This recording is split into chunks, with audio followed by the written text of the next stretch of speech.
ship with United States Army nurses arrives in Port Moresby to care for troops wounded in the furious fighting for New Guinea. More serious cases are sent back to the Australian mainland.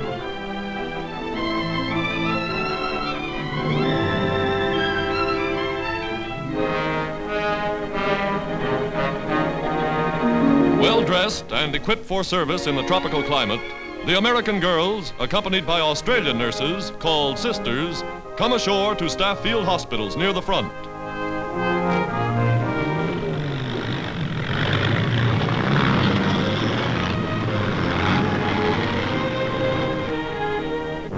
Across the Coral Sea, a motor torpedo boat brings a cargo of Japanese aviators captured in waters off Guadalcanal.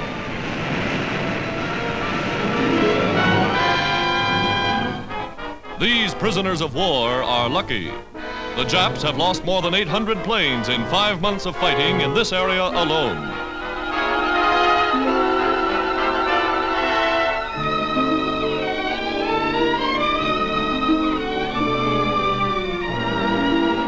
Here, as on all fronts, the United Nations practice humane treatment of prisoners. An interesting sidelight from the Solomons. United States Marines counting a trunk full of genuine Japanese money captured during one of the enemy's attempts to invade the islands. Nearly 100,000 yen, enough coins and currency to pay an entire division of Japanese soldiers. Now, in an offshore patrol boat, our cameraman goes with the general staff for an inspection of Guadalcanal's outer defenses.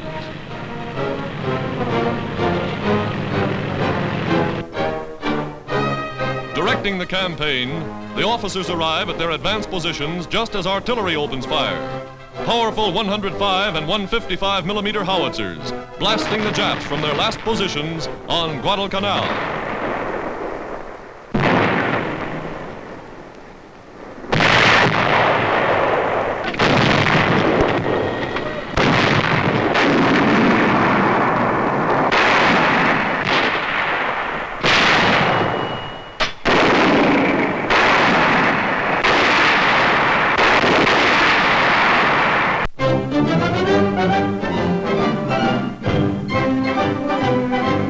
The doors of America's great universities swing open to the Army.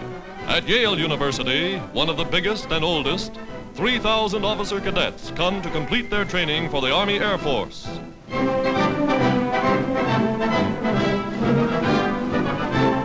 Today, America's halls of learning resound to the tread of marching feet. Young men are turning from the studies of the liberal arts to become students of war. Army teachers replace headmasters in cap and gown. Machine guns have no conscience, says the writing on the blackboard. Words these future lieutenants may well remember. The huge dining hall of Yale University now turned into a super mess hall for the Army. No less eager to do their bit, American college women adopt the same physical training program the Army prescribes for its men. For more rigid exercise and bodybuilding, they practice on a snow-covered obstacle course.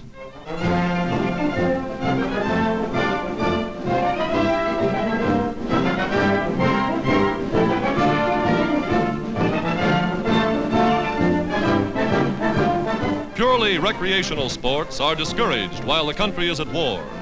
Their job is to gain strength and health for the duties they will be called on to perform.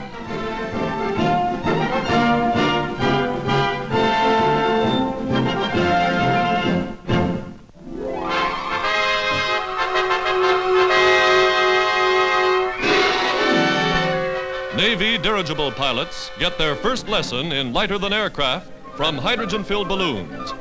Here they walk a big bag out for a test flight over California.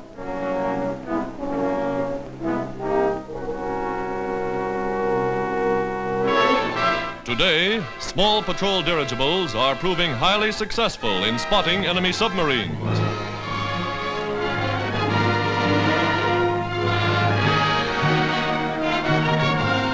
The balloon crew makes a practice landing.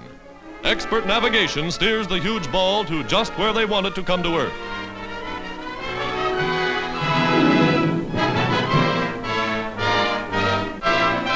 balloons have no military value, but they do give student pilots training in air currents and maneuvering so necessary in flying a Navy dirigible.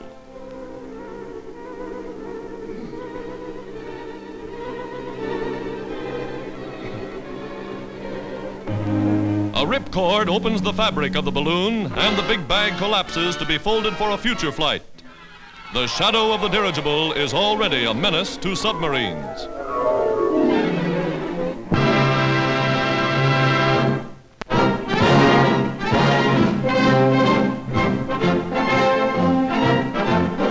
At a United States Army school in flexible gunnery, sharpshooters learn to use aerial machine guns, training their fire upon small discs hurled by a machine into the air. From the gun turret of a model bomber, they shoot from every position.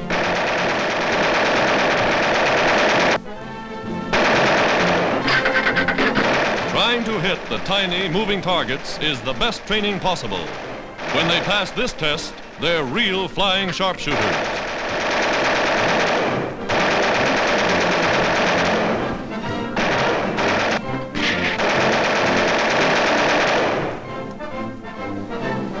Honor graduate of such a school is a man known to cinema fans the world over, Clark Gable. Refusing a higher rank, he volunteered as a private and worked his way up. Now he's awarded the silver wings of an aerial gunner, a first lieutenant in the Army Air Force. Clark Gable, movie star, playing his greatest role. Manning a .50 caliber gun, he will soon be in action against the enemy.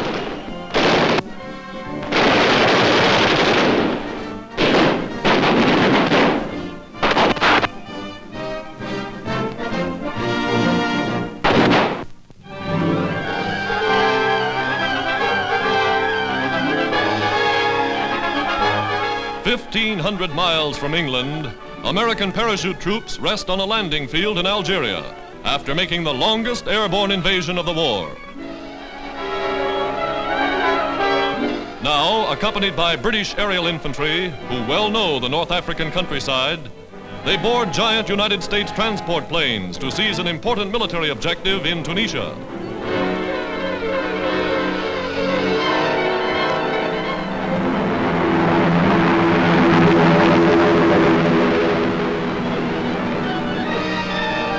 The transports are escorted by squadrons of fast P-38s, American fighter planes.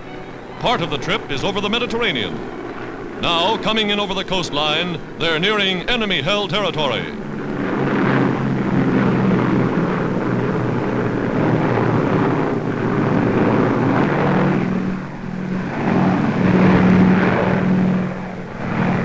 Directly above the objective, and the order is bail out. That means jump.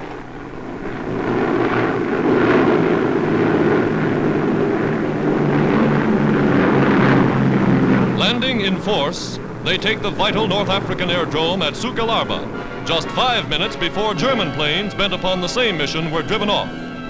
Another field from which United Nations air forces are conducting their combined offensive to drive the Axis from the shores of Africa.